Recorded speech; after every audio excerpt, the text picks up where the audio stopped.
Probably everyone's saying this, but how is it already the end of January? I think that's just crazy. The fact that it's just kind of gone so quick but kind of gone very slow as well. But anyways, I actually had a really good reading month for the beginning of the year. I read 7 books, which is very, very good for me. I think I listened to 1 on audio. I had 2 5-star reads and just had a great time reading. Obviously, as you know, I have, well, you might not know, but if you've been watching my other videos, you'll know that I've decided to stop doing like the challenges and things on here and just do mood reading, which is why I'm doing weekly reading vlogs and obviously my wrap-ups. And I think because I chose to do that in the back end, like in the back end of January, like my reading got a little bit better, to be honest. I'm not gonna lie. I feel like at the beginning of January I was enjoying it, but I was kind of reading for other videos that no one's gonna see now. But yeah, I feel like taking away that pressure has definitely helped, and mood reading is definitely going to be the way forward for me. So anyways, we're just going to go through the 7 books that I read this month. So the first one I actually started in December but finished in January, so obviously I counted it towards my January, and that was Binding 13 by Chloe Welsh. I half listened to this and half read it as well, because as you can see it's a very chunky book. I think it's close to 800 pages. This one is the first in the Boys of Tommen series. The Boys of Tommen is a college school, like Tommen is a college school, and this one follows Johnny Kavanagh and Shannon. I don't know why I forgot her name then, Shannon Lynch. So basically Johnny is like head of the rugby team. He's like a big rugby player. That's kind of his life. That's what his goal is for his future and things like that. Also, people are made to believe. And Shannon is this girl who gets bullied a lot in her previous school, so she actually moves to Tommen College. And she doesn't have a great home life either. So basically when she moves to Tommen College, one of the first encounters she has is she walks on the rugby pitch and she gets hit by one of the balls and it kind of knocks her out. So obviously the person who did that was Johnny, and he goes over to her, makes sure she's alright, and it kind of starts from there, like their little friendship relationship blossoming. One thing I really liked about this book is the fact that it really explores the characters as a whole on their own separate personalities rather than like together.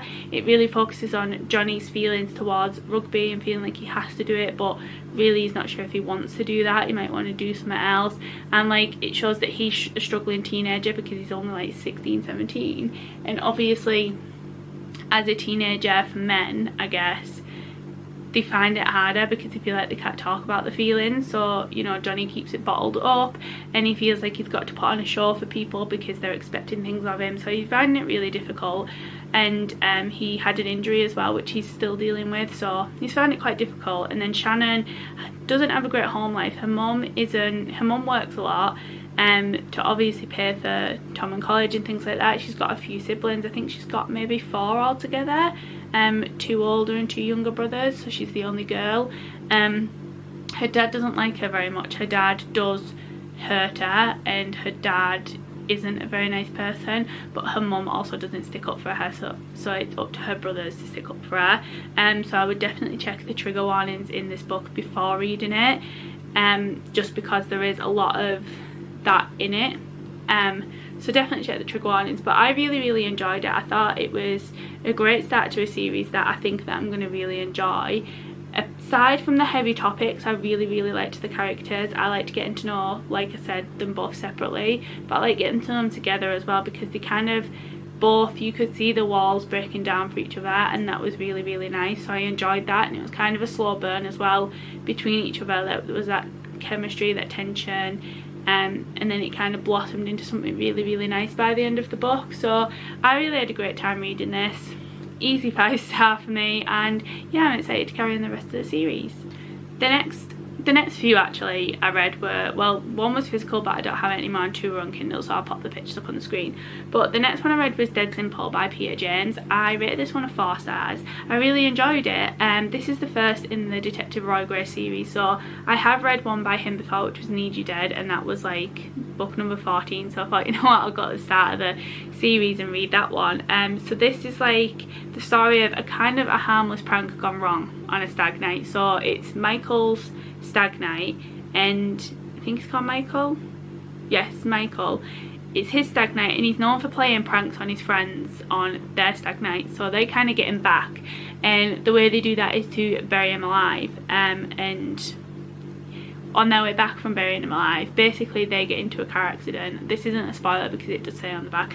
They get into an accident and they all end up dead. So now no one knows where Michael is, apart from one person, Mark, who I believe is Michael's best man. And basically he wasn't at the stag do yet, he was working away, so he's had to come in. He knew about the plan, he was in on the plan, and he knew where Michael was, but he didn't tell anyone. So obviously, as it's like a detective book, as it's kind of like a thrillery crime, there's reasons why Mark is like this, and you get a lot of secrets coming out on his end, like secrets to do with people that Michael knows and like their little friendship group and things. One thing that I did really like about this book is the chapters about Michael, because he was stuck underground in a coffin. They were very intense, because I honestly didn't know if he was gonna make it out alive or if he wasn't, because he had only whiskey to drink. He had a walkie-talkie where he could talk to people, because that's who they were talking to. So yeah, he had a walkie-talkie for when he could talk to his friends, but when his friends were no longer answering, he didn't know what was going on. So it must have been very scary for him. Obviously, like, his character, but if that was to happen in real life, it must be very, very scary. So yeah, they were very intense, those chapters, but it was a very, very quick read. Peter James writes really short chapters anyways, and I just had a really nice time reading it. I'm excited to carry on the rest of the series, because we did get to know about Detective Roy Grace a little bit more. Obviously, jumping from 1st to 14, like, there's a lot that you miss in between, so I liked knowing a bit more about him at the beginning and how he came to be, like, you know, working cases and things like that. So yeah, that was a very good book, so 4 stars for that one. So the next one that I read, I rated a 3 stars. This was called Under Death's Management by Dominic Ayres. I'm gonna like half read the thing of this because I don't really have a good enough description in my head to explain what it's about without confusing anyone, so I'm just going to read it off here what it's about, and then I'll say my thoughts. So it says, the most dangerous thing in Serenity Manor isn't death, it's greed. Death has taken a human vessel. His name is Martin Reeves, the unsettlingly calm new manager of the luxurious Serenity Manor. He's not here to collect souls, he's here to investigate a terrifying truth. Residents aren't just dying, they're being removed ahead of schedule. That's all I'm going to say, because I feel like I don't need to say the rest. So yeah, I did enjoy this one to an extent. I liked the setting for it. It was a very short book. It was only like 100 and... well, it says 229 pages on here, but on my Kindle it was like 150 or something. I enjoyed the setting being in an old people's home. It kind of gave me Thursday Murder Club vibes, and I enjoyed the whole like calmness that came with, I guess. But I feel like there was a lot of characters to catch up on, and a lot of them had similar names, so I could get confused at times with like who was who kind of thing.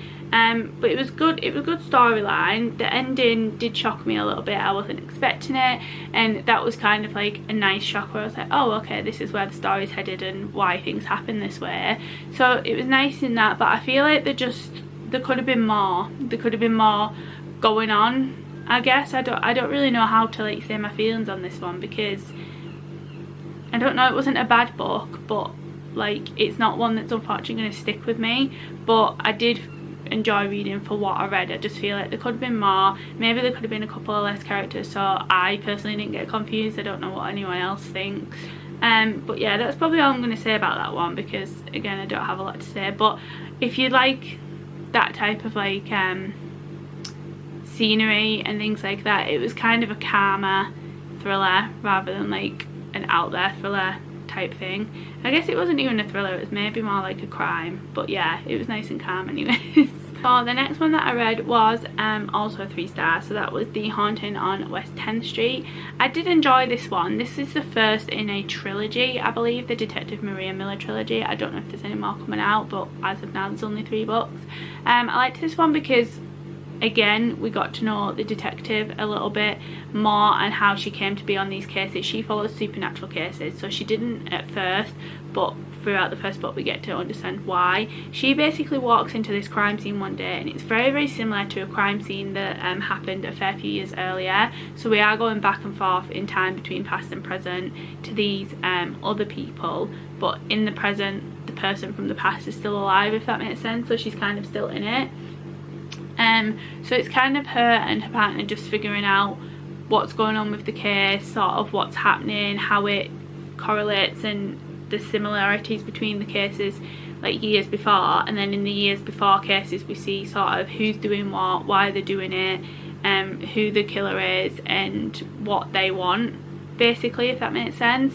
But I enjoyed this one. It was well paced. I feel like I don't think it went too fast or too slow. I liked getting to know Maria Miller a bit more. There was a bit of romance in it with her and someone else, so that was kind of nice. It broke it up a little bit within the case, and I did like the supernatural element, but I feel like there could have been more supernatural to it. If they'd have figured out earlier on that like it was supernatural, I feel like there could have been so much more intenseness to it and eeriness, but I feel like it was just lacking that a little bit. But for what I read, I did enjoy it, and I do want to read more of Maria Miller's like story and the detective she works with and things like that. But yeah, again, unfortunately not much else to say on that one, because I feel like that one was a shorter book as well. I feel like the shorter ones I don't really rate as high, because there could be room for more, and it just depends if you get that like middle bit of, there's a lot, what am I trying to say, it depends if you get that middle bit, that middle ground of like you can create a really, really great story but only 100 pages long, but you can get to know the characters and you can get the feeling of what's going on, and you can go the other way where like it's a really good plot and a really good story but there could actually be more. I feel like that kind of makes sense, but I know what I was saying in my head. Anyways, moving back onto the physical books. So we do have my next 5-star of the month, and that was Anne of Green Gables by Ellen Montgomery. I feel like you can't really see that very well, I don't know. But anyways, I really, really enjoyed this one. This one actually shocked me a lot. I didn't think I was going to enjoy it that much. I've been putting it off for a very, very long time, and I'm just so glad that I stopped putting it off and just finally got into it and read it. The first few pages were a bit slow while I was trying to get to know sort of the language that we use in it, and like the different words and things, and the different writing style as well. And for me, it's hard sometimes to go into a book where there's not really any plot, where it's more character driven rather than plot driven. So I was a bit nervous about that, but I had the best time reading this. I'm currently watching the show and absolutely loving it. I just love this so much. I feel like I've said this in one of my videos, but in case no one watched it, I feel like I can relate to Anne a little bit, because she's obviously a redhead, so growing up she didn't like her red hair, she didn't like having, you know, people bullying her for it and things like that, and I can relate to that a lot, because as a younger girl I obviously got bullied for being a redhead. And yeah, and then it's just nice to watch her grow up, learn to love herself, learn to love her hair, learn to love just who she is. She's very independent, which I really liked about Anne. She's very well spoken, she's got a great mind, great imagination, and she's just a great character. And I feel like to have a good character like that in a character driven book just makes it so much better. And I will say as well, the whole world of like Green Gables and Avonlea, where she lived and things, was very picturesque. Like I could see it clearly in my mind when they were talking about the surroundings of Green Gables and like the area around her and where she went to school and the gardens and things like that. I feel like I could really picture it very well in my mind, which I really liked. And a fair few things did happen in the book. Like I said, it wasn't really plot driven, but a few different things did happen, you know, with different characters, different scenarios where Anne could prove herself to other people.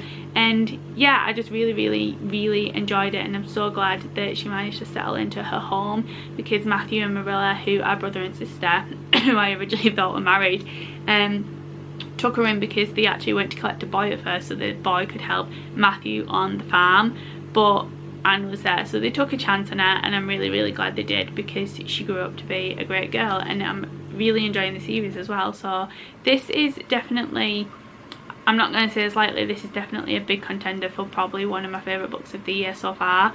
Not so far, like just in general, I feel like it could actually be one of my favourite books of the year. But yeah, a great read. Definitely probably going to be a reread at some point, but I would highly recommend it. The next book that I read was a non-fiction, so I don't actually rate non-fiction, but It was What Lies Buried by Kerry Danes. This one's very, very informative. So Kerry Danes is actually a forensic psychologist, and she goes to mental health asylums, prisons, all that thing, and talks to criminals and tries to figure out if they are mad or bad. Yeah, mad or bad. So basically she full on delves deep into their mind and how their mind works and why they might commit crimes. Because before reading this book, I'm not gonna lie, I was very like, if you commit a crime, you deserve to do the time type thing. And I didn't really think about how people might commit crimes because something else is going on in their mind. It could be something deeper rather than they just want to commit a crime. So it definitely taught me to maybe not be so judgmental when it comes to people committing crimes. Sometimes they might actually need more help than what they are being given, and this really, really explores that, and it explores the whole UK justice system, which is not the best, let's not lie.